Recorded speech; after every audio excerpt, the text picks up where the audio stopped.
Hello mga kaibigan, nais ko lang batiin yung lahat ng mga nanay sa buong mundo ng Happy Mother's Day. Ayan. So, sana ay maging masaya ang buong araw sa lahat ng mga nanay dahil araw ng mga nanay ngayon.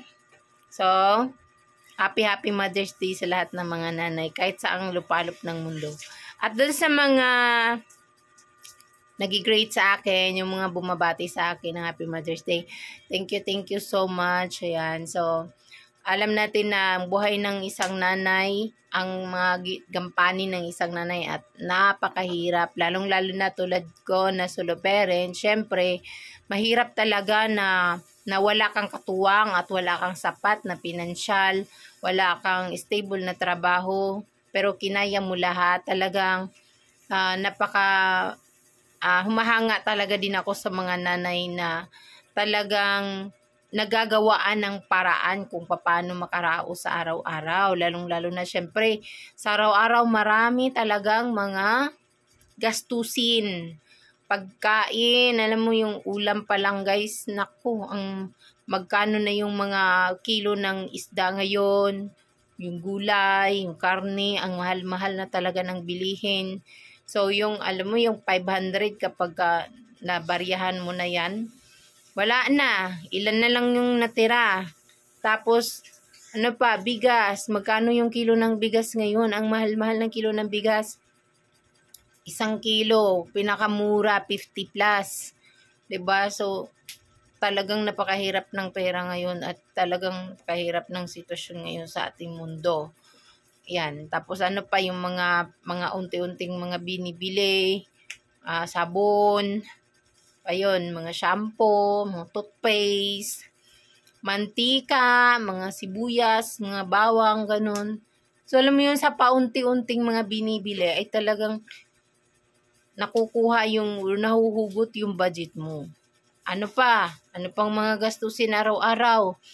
Yung mga pamasahe sa school araw-araw, sa eskwela. O, bati ka. Hala guys. Yan. Baon, kasi hindi naman pwede na walang baon.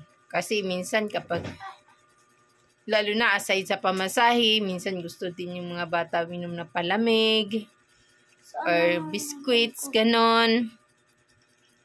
Kaya humahanga ako sa mga nanay na talagang namamanage ng maayos yung mga gastusin.